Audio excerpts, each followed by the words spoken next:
তুমি নূরে আলা নূরুল হুদা নূরে মোহাম্মদ ওই নাম ধরিয়া পড়লে দরুদ লাগে মনে সাদ ওই নাম ধরিয়া পড়লে দরুদ লাগে মনে সাদ জোরে হবে না জোরে হবে না সুবহানাল্লাহ তুমি নূরে আলা নূরুল হুদা নূরে মোহাম্মদ ওই নাম ধরিয়া পড়লে দরুদ লাগে মনে সাদ ওই নাম ধরিয়া পড়লে দরুদ লাগে মনে সাদ তুমি নূরে আলা নূরুল হুদা নূরে মোহাম্মদ ওই নাম ধরিয়া পড়লে দরুদ লাগে মনে সাদ ওই নাম ধরিয়া পড়লে দরুদ লাগে মনে সাদ তোমার রূপের বাগার নূরের বাগার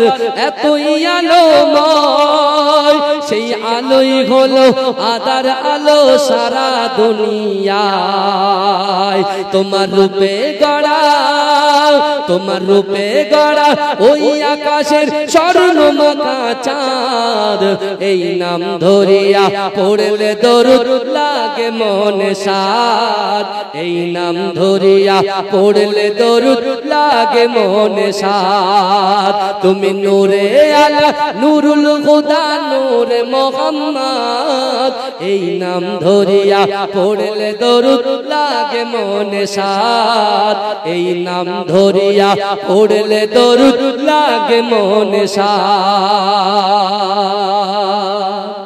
তোমার নামের দরুদ তুলে তুলে গাইছে নানান ফুল অমর গুনগুনিয়ে পড়ছে দরুদ মুহাম্মদ রাসূল তোমার নামের দরুদ তুলে তুলে গাইছে নানান ফুল অমর গুনগুনিয়ে পড়ছে দরুদ মুহাম্মদ রাসূল তোমার নূরের আলোয় তোমার নূরের আলোয় চন্দ্র তারা জ্বলছে সারা রাত এই নাম ধরিয়া পড়লে দরুদ লাগে মনে সাদ এই নাম ধরিয়া পড়লে দরুদ লাগে মনে সাদ ইয়া রাসূলুল্লাহ ইয়া হাবিবাল্লাহ ইয়া রাসূলুল্লাহ ইয়া হাবিবাল্লাহ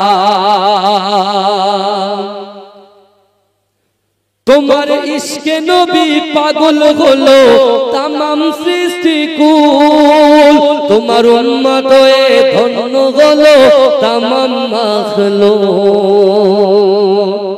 জোরে হবে না সুবহানাল্লাহ জোরে হবে না সুবহানাল্লাহ নারে তাকবীর নারে তাকবীর তোমার ইশকে নবী পাগল হলো तमाम সৃষ্টি কুল তোমার উম্মত হয়ে ধন্য হলো तमाम মাখলুক তোমার হাসর মাঠে তুমি হাসর মাঠে করো মোদের একটু সাফায়াত ওই নাম ধরিয়া পড়লে দরুদ লাগে মনে ভাব ওই নাম ধরিয়া পড়লে দরুদ লাগে মনে সাদ তুমি নূরে আলা নূরুল হুদা নূরে মোহাম্মদ এই নাম ধরিয়া পড়লে দরুদ লাগে মনে সাদ এই নাম ধরিয়া পড়লে দরুদ লাগে মনে সাদ আল্লাহুম্মা সাল্লি আলা বলা যাবে না সুবহানাল্লাহ কিন্তু আমার ভাই জানেরা এ নবী পাকের উম্মত উম্মতিরা এ নবী দেওয়ানরা আল্লাহর রাসূলের আশিক আল্লাহর রাসূলের মুহাব্বতে পাগল হযরত আব্দুল্লাহ ইবনে যাকারিয়া রাহমাতুল্লাহ আলাইহি এ যুবকেরা ইয়ামান দেশে বাড়ি তার মনের ভিতরে খয়েশ আছে ইচ্ছা আছে আকাঙ্ক্ষা আছে ওগো রব্বুল আলামিন আল্লাহ পাক যে কাবা শরীফকে না দেখে আমি আব্দুল্লাহ ইবনে যাকারিয়া নামাজ আদায় করি রাসূলুল্লাহর রওজা মুবারকে সামনে দাঁড়িয়ে দাঁড়িয়ে একটু সালাম দেব অর্থ নাই সম্পদ নাই ইজ্জত নাই বালা খানা নাই জমিন নাই যে খরিদ করে আল্লাহ পাক বিক্রি করে আপনার রাসূলুল্লাহর রওজা মুবারকের সামনে গিয়ে সালাম দেব এই ক্ষমতা আমি আব্দুল্লাহ ইবনে যাকারিয়ার নাই কিন্তু রব্বুল আলামিন আল্লাহ আমার ইচ্ছা আছে আমার আকাঙ্ক্ষা আছে আমি রাসূলুল্লাহ দরবারে গিয়ে রাসূলুল্লাহ দরবারের সামনে গিয়ে রাসূলুল্লাহর রওজা মুবারকের সামনে গিয়ে দাঁড়িয়ে আমার দয়ার নবীকে সালাম দেব। জোরে বলেন আল্লাহকে বলছে যে আল্লাহ আমাদের মালিক, যে আল্লাহ আমাদের খালিক, সে আল্লাহকে আব্দুল্লাহ ইবনে জাকাবিয়া বসে বসে বলছেন। জোরে বলুন। আমি এই কথাটা আজকে দিনে কেন বলছি? কারণ আমার এই মসজিদে সবচাইতে বেশি ভিড় যদি হয় রমজান মাসে। এই কথা ঠিক না ভুল? রমজান মাসে ফজরের ভিড়, জোহরে ভিড়, আসরে ভিড়, মাগরিবে ভিড়, ইশাতে ভিড়, তারাবি তো মাশাআল্লাহ প্রথম 2-4 দিন 5 দিন খুব ভিড়, মনে হচ্ছে আর জায়গা দেওয়া যাবে না, মসজিদ আরো এক কালা বাড়াতে হবে। যেই 4টে 5টা 6টা দেখছে 1 কাতার 2 কাতার 3 কাতার 4 কাতার, ব্যাস আর বাড়ে না। কথা ঠিক বলছি না ভুল বলছি? এই কথা বলেন। শয়তান বাঁধা ছিল প্রথমে, শয়তান যে প্যাটেলে আমরা করি সাইকেল চালায় ভোগালী রাস্তা দিয়ে, এই কথা কুলটি লক গেটের ওই রাস্তা দিয়ে সাইকেল চালায়, তো রাস্তাও মাশাআল্লাহ এখন বলছে আমরা ভিআইপি, আগে হঠাৎ মঠাৎ করে যেত, বুঝতে পারছেন না? আমি আজকে কত জোরে যে এসেছি মনে হচ্ছে আপনার লোকের দোয়া নিতে নিতে এসেছি, এর বিপরীতটা ভাবেন। আমি আজকে যা জোরে গাড়ি চালিয়ে এসেছি, ড্রাইভার নেওয়ার কথা ভুলে গেছি, ভাইকে তোলার কথা ভুলে গেছি, বুঝতে পেরেছেন? নিজের পার্স, গাড়ির যদি তেল শেষ হয়ে যায় তেল নেওয়ার পয়সা নেই, বুঝতে পেরেছেন? সব রেখে চলে এসেছি। কারণ একজন ফোন করে আমি মনে করেছি বিশ্বাস করে 12টায় উঠবো, ঠিক আছে, 1:30টায় জামাত হবে, তারপরে বক্তা উঠবে, আমি এটা ভেবেছি। আর কালকে প্রচুর লোকের সমাগম ছিল, বুঝতে পেরেছেন? আর জলসা শেষ হয়ে গেছে তখন মাগরিবের পর, বুঝলেন? আর আমি বসেছিলাম প্রায় 11টা থেকে 12টা 1টা পর্যন্ত দরবার, একাই বসেছিলাম। লোক শুধু আসছে, লোক মনে করছে যে রাত্রিবেলা হয়তো 12টা পর্যন্ত হবে, বুঝতে পেরেছেন? কিন্তু নিয়ম হয়েছে মাগরিব পর্যন্ত, মাগরিবের পরে একটু জিকির করে শেষ। অনেকে জানে না, কিন্তু আমার ভাইরা ভালো করে বোঝে। এখন সেই মেসেজটা আপনাদের কাছে পৌঁছায়, বুঝতে পেরেছেন? আমি কিছু মেসেজ আপনাদেরকে শেষে দিয়ে যাব, শুনবেন তো নাকি? শুনবেন তো ভাই? এই দেখেন, তা আব্দুল্লাহ ইবনে জাকাবিয়া তিনি চিন্তা করছেন আল্লাহর দরবারে, বলতে আল্লাহ আমি গরীব মানুষ, তো কি হয়েছে? আপনার রাসূল বলেছে যার ভিতরে আল্লাহর ভয় থাকবে, যার ভিতরে রাসূলুল্লাহর মহব্বত থাকবে, যার ভিতরে নামাজের পাটি থাকবে, তার দ্বারাই যেটা অসম্ভব সেই অসম্ভবকে আমার আল্লাহ সম্ভব করে দেবে। আমি নিরাশ হব না, আমি নিরাশ। প্রথম দিন বিবির সাথে পরামর্শ করে বলছে মাছ নিয়ে বেরোবো। মাছ কিনেছে 500 টাকা, এই মাছ কিনেছে 500 টাকা, বিক্রি করে এসে 300 টাকা। কত টাকা লস? এই যে বলে 0 টাকা। তারপরে 1000 টাকার মাছ কিনেছে, 800 টাকা মাছ বিক্রি করেছে। কত টাকা? এই বলে, হ্যাঁ। এই পরের দিনকে ও 400 টাকার মাছ কিনেছে, একেবারে 1000 টাকা লাভ। জোরে বলে, জোরে বলেন। তাহলে 2 দিন কষ্ট করার পরে 3 দিনে ভালো পেয়েছে। তা আব্দুল্লাহ ইবনে জাকাবিয়া এ বলছে আল্লাহ আমি ছাড়ার পাত্র নয়, আপনি হচ্ছেন দেনেওয়ালা আর আমরা হচ্ছি নেনেওয়ালা। জোরে বলেন। আমার আল্লাহ হচ্ছেন রব্বুল আলামিন, আমার দয়ার নবী মুস্তাফা হচ্ছেন রাহমাতাল লিল আলামিন। জোরে বলেন। যে ওমর হুজুর জাহান্নামে যাচ্ছিল, শুনছে? যে ওমর হুজুর জাহান্নামে যাচ্ছে, তার হাত ধরে জান্নাতে নিয়ে আসার কারিগরকে আমার বিশ্বনবী মুস্তাফা। জোরে বলেন। আর হেদায়েতের মালিককে আল্লাহ। দুইয়ের সংমিশ্রণে ওমর হুজুর হয়ে গেল জান্নাতের সার্টিফিকেট প্রাপ্ত ফিরে যায় আপনার সাহাবা। জোরে বলুন। জোরে বলুন।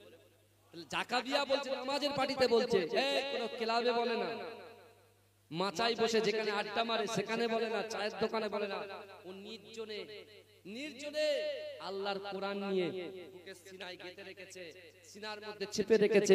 আর আব্দুল্লাহ ইবনে জাকাবিয়ার বাড়ি সম্পর্কে কিতাবের মধ্যে এসেছে, যখন বৃষ্টি হতো ডাইরেক্ট বৃষ্টিটা তার বেডে এসে পড়তো। বেড মানে কি? তার চ্যাটায় এসে পড়তো। ভাইজান যদি বৃষ্টি হয়, চ্যাটায় যদি পানি পড়ে, আমরা কি করি বলেন তো? সাথে সাথে নাই কোনো জড়ি দিই, নাই কিছু দিয়ে ঢাকার চেষ্টা করি যাতে পানিটা ভিতরে না ঢোকে। আর আব্দুল্লাহ ইবনে জাকাবিয়া কি করত? যেই পানি আসতো আল্লাহর শুকরিয়া আদায় করে বলতো আল্লাহ যাক, হয়তো রাতে আমি ঘুমিয়ে যেতাম, কিন্তু এই পানিটা আসার জন্য আমি দাঁড়িয়ে দাঁড়িয়ে আপনার পবিত্র আল কোরআন তেলাওয়াত করতে চাই। জোরে বলেন। জোরে বলবেন না সুবহানাল্লাহ? চিৎকার দিয়ে হবে না সুবহানাল্লাহ? সে আব্দুল্লাহ ইবনে জাকাবিয়া আল্লাহকে বলছে, আল্লাহ আমি পবিত্র কাবা শরীফ আর পবিত্র বলেন রওজা মুবারক রাসূলুল্লাহ আমি জিয়ারত করতে চাই। আমার ভাই জানেরা, এ নবী পাকের উম্মতিরা, এ নবী দেওয়ানা, দিন আসে রাত যায়, রাত আসে দিন আসে। এ যুবকেরা, এ নবী পাকের উম্মতিরা, এ নবী দেওয়ানা, আল্লাহর রাসূলের আশিক, আল্লাহর রাসূলের মুহাব্বতে পাগল আব্দুল্লাহ ইবনে জাকাবিয়া রাহমাতুল্লাহ আলাইহি নামাজের মাসাল্লায় বসে বসে ডুকরে ডুকরে কাঁদে আর বলে, আল্লাহ পাক, না না না, আমি পবিত্র কাবা শরীফটা তওয়াফ করতে চাই, রাসূলুল্লাহর রওজা মুবারকটা জিয়ারত করতে চাই। ও যুবকেরা ভাইরা, হে নবী পাকের উম্মতিরা, বারবার এই দোয়া করে, পাঁচ ওয়াক্ত নামাজে এই দোয়া করে, নফল ইবাদতে এই দোয়া করে। আব্দুল্লাহ ইবনে জাকাবিয়া একদিন রাতের বেলা ঘুমিয়ে যায়, সকাল হয়ে যায়, কে যেন তার দরজার সামনে এসে খটখট করে আওয়াজ করে। আব্দুল্লাহ ইবনে জাকাবিয়া ঘরের দরজাটা যেই না খুললেন, কে যেন একজন মুসাফির ব্যক্তি এসে বললেন, হে আব্দুল্লাহ ইবনে জাকাবিয়া, তুমি তোমার বেডিং পত্র জামা কাপড় গুছিয়ে নাও, চলো চলো চলো চলো আমার সঙ্গে পবিত্র কাবা শরীফটা তওয়াফ করতে যেতে হবে। জোরে বলেন, জোরে হবে না? এই আব্দুল্লাহ ইবনে জাকাবিয়া মনে মনে ভাবছে, জিন্দেগিতে আমি জাকাবিয়া জীবনে ক্ষমতা নাই কাবা শরীফে যাব, মদিনা শরীফে যাব, কারণ দিনানি দিন খাই, নুনান্তে পান্তা ফুরাই। এই বুঝতে পারছেন? কিন্তু আমার মনের খয়েশ, আমার ইচ্ছা, ইচ্ছা কি? আল্লাহ কোরআনে বলছেন, উদুনি ওয়াস্তাজিব লাকুম, এটা সবাই বলে। আপনার ইমাম সাহেব প্রত্যেকটা বয়ানে বলে, হুজুর সাহেব বলে, মুহাদ্দিস সাহেব বলে, আল্লাহর কোরআন কখনো পুরানো হয় না, আল্লাহর কোরআন সব সময় নতুন। জোরে বলে। তো এই যে উদুনি ওয়াস্তাজিব লাকুম, আল্লাহ বলছে, বান্দা তোমরা আমার কাছে চাও, বান্দা এই আমরা, তাই তো? আপনি চাষ করেন, আপনি চাষ করেন, চাষের বরকত দেওয়ার মালিক কে? আল্লাহ। আপনি আম গাছ নিয়েছেন, আম গাছ, আম আম আমের সিজন আসছে তো নাকি? এই কথা বলেন। অনেকে আম গাছ কিনবে, কেউ ভেরি করছে, বুঝতে পেরেছেন? এই যে ব্যবসা বাণিজ্য উন্নতি ঘটবে, এই উন্নতি ঘটবে সেটা আপনার পাওয়ারে। কিসের পাওয়ারে? আপনার ইচ্ছা শক্তি জাগবে। আর আল্লাহ যে ফরজ করেছে নামাজ, নামাজের পাটিতে বসবে, তোমার কলিজার ভিতরে আল্লাহ বললেন না, অহুম লা ইফতানুন, আমি আল্লাহ পরীক্ষা করব, তোমার অন্তরটা দেখবে যে বান্দা কাকে ভয় করে। দুনিয়ার নেতার ভয় করে না, যে আল্লাহ তার চোখ দিয়েছে, হাত দিয়েছে, পা দিয়েছে, জবান দিয়েছে, তাকে ভয় করে। মহব্বত করে কাকে? ভালোবাসে কাকে? যদি আল্লাহর রাডারে আপনি যদি আল্লাহকে ভয় করেন, রাসূলকে মহব্বত করেন, তাহলে উনি ওয়াস্তাজিব লাকুম, আল্লাহ বলছেন, বান্দা তোমরা চাও, রাতের অন্ধকারে দিনের আলোতে প্রকাশে অপ্রকাশে তুমি যে বিষয়টা চাইবে, আল্লাহ তোমার মনের আশাকে পূরণ করে দেবে। জোরে বলেন, জোরে বলবেন না? আমরা তো অনেক সমস্যা আছে, অর্থনৈতিক, পারিবারিক, সাংসারিক, হ্যাঁ শারীরিক, কত সমস্যা আছে। এই সমস্যার সমাধান পেয়ে যাবেন। দেখেন আব্দুল্লাহ ইবনে জাকাবিয়া, সে রেগুলার আল্লাহর কাছে চেয়ে কেঁদেছেন, আর কে একজন মুসাফির ব্যক্তি এসে বলছে, তুমি রেডি হও, আমার সঙ্গে তোমাকে কাবা শরীফে যেতে হবে, রাসূলুল্লাহর রওজা জিয়ারত করতে যেতে হবে। জোরে বলে। আচ্ছা, আমাদের আশা কম না বেশি? এই আমাদের আশা কম না বেশি? এই কথা বলে বেশি, অনেক বেশি। আমরা মনে মনে করি, আল্লাহ যদি একটা সাইকেল হতো ভালো হতো। সাইকেল যে দিয়েছে, পাশ দিয়ে হুশ করে একটা বাইক চলে যাচ্ছে, আল্লাহকে বলছে, আল্লাহ এই এত সোজা হ্যান্ডেল সাইকেলটা না দিয়ে যদি এই বাইকটা দিতেন খুব ভালো হতো। আল্লাহ বলে, যা তো বাইক দিলাম। বাইকের পরে হুশ করে একটা পাশ দিয়ে ফোর হুইলার গাড়ি চলে গেল, মনে মনে হচ্ছে চার চাকাটা আমার থাকতো। এই বুঝতে পেরেছেন? আল্লাহর রাসূলের একটা হাদিস আছে, আল্লাহর রাসূল একটা হাদিস আছে, বুঝতে পেরেছেন?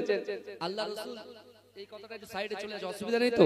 আমি আব্দুল্লাহ ইবনে জাকাবিয়াটা শেষ করব, আর এটা একটু বলি। এই দেখেন, তাহলে আমাদের আশা শেষ নেই, আমাদের আশার কোনো শেষ নেই। রাধানগরের যুবকরা, রাকিবুল আজিজেরও আশার শেষ নেই, আব্দুল ওয়াদুদ ভাইয়ের আশার শেষ নেই, সবার আশা অনেক বেশি। আল্লাহ পাক একজন যুবককে জাহান্নামের মিডলে দিয়েছে। কোথায় দিয়েছেন বলেন? জাহান্নামের মিডলে দিয়েছেন। জাহান্নামের